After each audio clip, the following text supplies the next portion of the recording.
नमस्कार दोस्तों, आप सभी का एक बार फिर से स्वागत है आपके ही प्यारे YouTube चैनल क्रोशिया ब्लॉग्स में। मैं मेरे सभी पहले व्यूअर्स, सब्सक्राइबर और फॉलोअर्स को श्री कृष्ण जन्माष्टमी की हार्दिक हार्दिक शुभकामनाएं देता हूं। जय श्री कृष्णा, जय श्री राधे, जय श्री महाकाल। तो आज के मेरे वीडियो का टॉपिक है कि क्रोशिया के जो वर्क परमिट का जो स्कीम चल रहा है। मैंने जो पिछला वीडियो अपलोड किया था तो उसके बाद मेरे पास बहुत से मेरे भाइयों ने मुझे उनके वर्क परमिट शेयर किए, जिसमें 10 से 12 तो इंडिया के लोगों ने मुझे शेयर किए, 4 नेपाल के लोगों ने मेरे साथ अपने वर्क परमिट शेयर किए। तो उनके जिनके भी मैंने वर्क परमिट देखे वो टोटल के टोटल सब फेक थे, फ्रॉड थे। और कल की ही बात है, मेरे एक नेपाल के भाई ने मुझे मेरे व्हाट्सएप ग्रुप पर कल ही ज्वाइन हुए थे, ज्ञान बहादुर नाम है उनका, और उन्होंने मुझे कल ही मेरे ग्रुप में ज्वाइन हुए और उन्होंने मुझसे पूछा कि कोई ग्रुप में है जो कि मेरा VFS का अपॉइंटमेंट बुक कर सकता है। तो मैंने उनको रिप्लाई किया, हाँ मैं कर सकता हूँ। तो सबसे पहले मैंने उनसे यही पूछा कि आपका वर्क परमिट आ गया है? तो उन्होंने कहा आ चुका है। तो मैंने सबसे पहले उनका अपॉइंटमेंट बुक करने के पहले उनसे उनका वर्क परमिट मंगवाया, कि ताकि मैं एक बार सेटिस्फाइड हो सकूं कि वो वर्क परमिट ओरिजिनल है या फेक है, उसके बाद ही मैं उनका VFS का अपॉइंटमेंट बुक करूं। तो जैसे ही उन्होंने अपना वर्क परमिट मुझे भेजा, उसे मैंने चेक करा तो वो टोटल फेक था। और उन्होंने उन भाई साहब ने अपने एजेंट को 1 लाख रुपया दे रखा था एडवांस के तौर पे, ठीक है। तो मैंने उनको यही वीडियो कॉल करके बोला कि आपका वर्क परमिट फेक है, मैं आपका अपॉइंटमेंट नहीं लूंगा, कोई मतलब नहीं आपका VFS का अपॉइंटमेंट स्लॉट बुक करने से, क्योंकि 2000 रुपये उसमें आपके चले जाएंगे। और आप ये जो आपको फेक वर्क परमिट मिला है, आप अपने एजेंट या एजेंसी से जिससे भी आपने डील करी है उनसे आपका मनी को विड्रॉल करिए। उन्होंने मुझे कुछ रिप्लाई नहीं करा, बाकी उनका वर्क परमिट फेक है, मैंने उनको यही बता दिया। तो मैंने उनके 2000 रुपये तो ये VFS के अपॉइंटमेंट के बचा दिए हैं, और उनके जो उन्होंने एडवांस दिया 1 लाख रुपया, तो हो सकता है वो उनसे विड्रॉ करेंगे, वो उनके ऊपर है। और इसके पहले भी मेरे एक नेपाल के भाई का भी आया था, उनका भी फेक वर्क परमिट था। एक और भाई साहब है हमारे, तो उनका भी फेक वर्क परमिट आया। टोटल नेपाल के 4 वर्क परमिट आ चुके हैं मेरे पास, टोटल फेक हैं, पूरे 100% फेक है, ठीक है सर, पूरे एडिट किए गए हैं। और जो मेरे इंडिया के मेरे भाई हैं, कुछ राजस्थान के हैं मेरे भाई, कुछ पंजाब के मेरे भाई हैं, कुछ जम्मू के भाई हैं, ठीक है।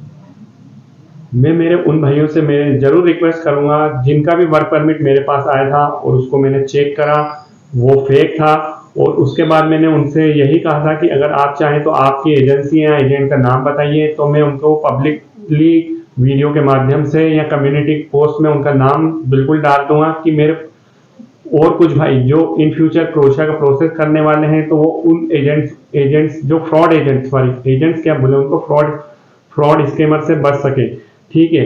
तो किसी मेरे भाई ने कुछ एजेंट्स को 1 लाख रुपया दे रखा था, किसी ने 20,000 भी दिया हुआ है, किसी ने 2 लाख रुपए भी दे चुके हैं वो अपने एजेंट्स को, ठीक है, एडवांस के तौर पे। तो अगर वो चाहेंगे तो आने वाले नेक्स्ट वीडियो में मैं उनका लाइव इंटरव्यू लूंगा और आपके सामने बताऊंगा उनके साथ कैसा कैसा स्कैम हुआ, अगर वो चाहेंगे तो। बाकी ये डिपेंड सब उनके ऊपर करता है, ठीक है सर। तो आज का जो मेरा वीडियो बनाने का यही था कि नेपाल में तो जो 90 से 90% तो फेक काम हो रहा है। मेरे पास संडे को भी कुछ मैंने स्लॉट बुकिंग करी थी नेपाल के लोगों की, कोलकाता VFS सेंटर की, ठीक है सर। तो उनके भी वर्क परमिट सबसे पहले मैंने यही इसलिए मंगवाए थे कि उनके अगर ओरिजिनल है तो मैं उनका VFS का स्लॉट बुक करूं। तो उन सभी भाइयों के ओरिजिनल थे, तो मैंने उनका VFS का स्लॉट बुक किया। और बाकी जो मेरा पिछला वीडियो था जिसमें मैंने बताया था कि स्कैम चल रहा है, और अगर आपको अपना वर्क परमिट चेक करवाना है तो आप मुझसे भी करवा सकते हैं। मैं कोई कॉस्ट नहीं, फ्री ऑफ कॉस्ट करता हूँ, उसका कोई चार्ज नहीं ले रहा हूँ। तो मेरे कुछ भाइयों ने मुझे 14 से 15 वर्क परमिट आए थे, और उसमें से सब के सब फेक ही थे, कोई सा भी ओरिजिनल नहीं था। कुछ एक तो ऐसा था कि ओरिजिनल था, बाकी उसमें OIB नंबर भी नहीं था। तो हो सकता है वो भाई साहब ने मुझे OIB नंबर छुपा के भेजा है। अगर वो मेरा वीडियो को आज या कल जब भी देखें तो वो मुझे जरूर बताएं कि क्या उन्होंने ही OIB नंबर हिडन करा है, कि उनको ही आगे से ऐसा विदाउट OIB नंबर का वर्क परमिट इशू किया है, ठीक है सर। तो आप सभी मेरे भाइयों से यही रिक्वेस्ट है, आप इन फ्यूचर किसी से भी अगर आपका वर्क परमिट का प्रोसेस स्टार्ट कर रहे हैं तो सबसे पहले तो आप उनसे ऑफर लेटर, अगर कोई कंपनी आपको एजेंसी दे रही है तो आप उस पर आप सर्च करिए वो कंपनी कहाँ पर है। और अभी फिलहाल किस कंडीशन में एक्टिव है, डीएक्टिव है क्रोशिया में, ठीक है सर। और इसके बाद जब आपका वर्क परमिट आता है ना सर, तो आप उस वर्क परमिट को कंफर्म चेक करवाइए। आप बिल्कुल एक्साइटेड मत होइए कि आपका वर्क परमिट आ गया है, बस आपको सबमिशन करना है। कुछ एक मेरे भाई साहब को तो एक एजेंट है जो नोएडा की कोई एजेंसी है, उसको कोई मैडम हैंडल कर रही, तो वो उनको यही बोल रही कि आप तो आपकी फाइल को सबमिट करो, आपको कुछ भी रिफ्यूजल नहीं आएगा, जबकि पूरा फेक वर्क परमिट है, तो उसको वीजा कहाँ से ग्रांट होगा सर। तो वो उनको यही झांसा दे रही कि आप तो आपका काम प्रोसेस करिए, आपका अपॉइंटमेंट भी ले लिया गया वीएफएस का, तो ये तो पूरी गलत बात है।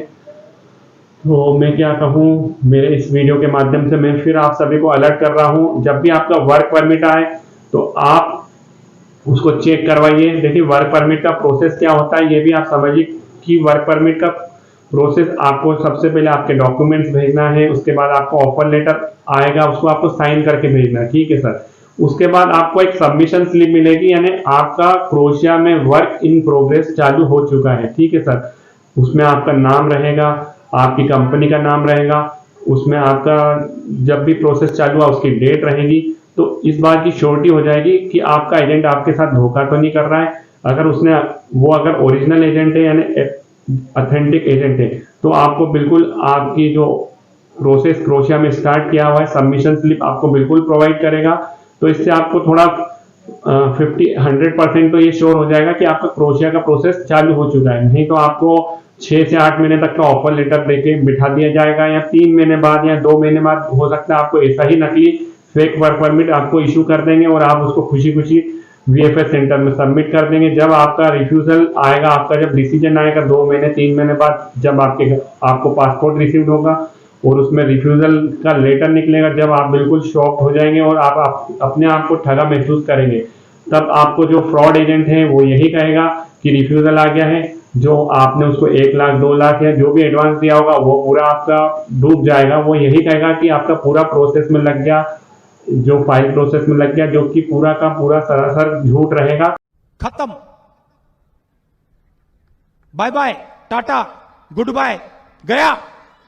फाइल प्रोसेस में बिल्कुल लगता है पैसा, जो कि जेन्युइन लगता है, 300-400 यूरो लगता है फाइल प्रोसेस का, ठीक है। बाकी जो फ्रॉड एजेंट है वो तो आपको पूरा ही बोल देगा कि आपके 2 लाख रुपए लग गए, 2.5 लाख लग गए, 1.5 लाख लग गए, जो भी आपने उसको एडवांस दिया है वो पूरा खा जाएगा आपका, ठीक है। अगर जो ओरिजिनल एजेंट या अच्छे एजेंट है, अच्छी कंसल्टेंसी है, तो वो आपके साथ ऐसा कुछ भी स्कैम नहीं करेगी। किसी एजेंट या कंसल्टेंसी ने पास्ट में कोई भी फाइल क्रोशिया की फाइल का प्रोसेस किया हो, तो आप जब भी उनके ऑफिस में विजिट कर रहे हैं या उनसे मिल रहे हैं, तो आप उनसे यह जरूर पूछ लीजिएगा कि उन्होंने पास्ट में किसी क्लाइंट का क्रोशिया का वीजा लगवाया है या किसी क्रोशिया की फाइल आपके पास प्रोसेस में चल रही है, तो आप मुझसे वो शेयर करिए, ठीक है। और कुछ कंसल्टेंसियां तो ऐसी है जो अपने क्लाइंट्स को कुछ भी अपडेट नहीं देती, केवल पेमेंट ले लेती है एडवांस। तो मेरा उनसे भी यही रिक्वेस्ट है कि आप ये उनसे रिक्वेस्ट क्या कर सकते हो, ये तो आपको समझना है। आप क्लाइंट हो तो आपका ये अधिकार है, सॉरी राइट है कि आप अपने कंसल्टेंसी या एजेंट से पहले ही यही पूछ लो कि आप उनसे पेमेंट तो एडवांस ले रहे हो, तो उसके बाद आपको क्या क्या चीजें देगा, वो आपको ऑफर लेटर के बाद क्या सबमिशन स्लिप देगा कि नहीं देगा, क्योंकि वो उसकी कुछ प्राइवेसी होती है, वो आपके साथ हो सकता है शेयर करे या नहीं करे। बाकी उनको तो शेयर करना चाहिए, अगर वो ऑथेंटिक काम कर रहे हैं तो उनको बिल्कुल अपने जो भी उनका वर्क इन प्रोग्रेस चल रहा है तो उनको आपसे शेयर करना चाहिए। मेरा तो कहने का मतलब यही है कि वो आपसे शेयर करें, तो ये ट्रांसपेरेंसी रखना चाहिए उनको, ठीक है सर। तो मैं आज का मेरा वीडियो बनाने का यही मकसद था कि सबसे ज्यादा स्कैम अभी नेपाल में तो चल रहा है, इंडिया में भी चल रहा है, ठीक है सर। तो आप इस स्कैम से बचिए। आपका अगर इन फ्यूचर क्रोशिया का वर्क परमिट आए तो मुझे भी आप साझा कर सकते हैं, और वो ओरिजिनल है या फेक है मैं आपको बता सकता हूँ, ठीक है सर। तो आपके जो पैसे बचना है बच जाएंगे। जैसे मैंने अभी आपको बताया था वीडियो की शुरुआत में, मेरे एक नेपाल के भाई ने मुझे वीएफएस सेंटर की बुकिंग के लिए बोला, तो मैंने उनके 2000 रुपये तो बचाए, और उनका फेक वर्क परमिट है, उन्होंने तो 1 लाख दे रखा है। तो हो सकता था वो सेकंड पेमेंट भी करने वाले होंगे, तो अगर वो समझदार होंगे और सुन रहे होंगे तो अपना विड्रॉल ले लेंगे और आगे का प्रोसेस रोक लेंगे सर, ठीक है। तो वीडियो को यही करते हैं समाप्त। और जो मेरे भाइयों को जो भी फेक वर्क परमिट मिले हैं, मैं मेरे कम्युनिटी गाइडलाइन में डाल रहा हूं और उनका नाम हाइड करके भेज रहा हूं, ठीक है, कि उन मेरे भाइयों का नाम छुपा रहे, ठीक है। तो आपको भी इस टाइप का कुछ भी वर्क परमिट मिल सकता है, तो आप बी अलर्ट रहें, बी केयरफुल रहें। और जिस किसी से भी आपका फाइल का प्रोसेस कर रहे हैं तो उसका अगला पिछला रिकॉर्ड जरूर चेक कर लें, एजेंट या एजेंसी का, ठीक है। नहीं तो आपके साथ भी स्कैम हो जाएगा। और क्रोशिया का जो फुल प्रोसेस होता है शुरुआत से लेकर एंड तक, इसके लिए मैंने पहले भी आप एक पुराने वीडियो बनाए हैं, तो आप उनको जाकर चेक करिए कि आपके जब आप डॉक्यूमेंट्स आपके एजेंट्स को भेजते हैं, उसके बाद आपको सबमिशन ऑफर लेटर आएगा, आपको साइन करना है, उसके बाद आपको सबमिशन स्लिप मिलेगी। तो इसका मतलब ये श्योरिटी हो जाती है कि आपका क्रोशिया में वर्क इन प्रोसेस चालू हो चुका है, ठीक है। उसमें हो सकता है 2 महीने, 2.5 महीने, 3 महीने, 4 महीने भी लग रहे हैं वर्क परमिट आने में। तब तक आप बिल्कुल थोड़ा सा पेशेंस रखिए। और जब आपका वर्क परमिट आए तो बिल्कुल उसको क्रॉस वेरीफाई चेक करवाइए, उसके बाद ही आपके एजेंट को दूसरी इंस्टॉलमेंट का पेमेंट करिए, उसके पहले मत करिए, ठीक है सर। तो सावधान रहिए, सजग रहिए। और मेरे चैनल को यदि आप पहली बार विजिट कर रहे हैं तो आप मेरे चैनल को सब्सक्राइब कर सकते हैं, शेयर कर सकते हैं, और आपकी इच्छा हो तो अपने दोस्तों में फॉरवर्ड भी कर सकते हैं मेरे वीडियोस को, ठीक है। तो करते हैं वीडियो को यहीं पर समाप्त। जय श्री महाकाल, जय श्री कृष्णा, धन्यवाद।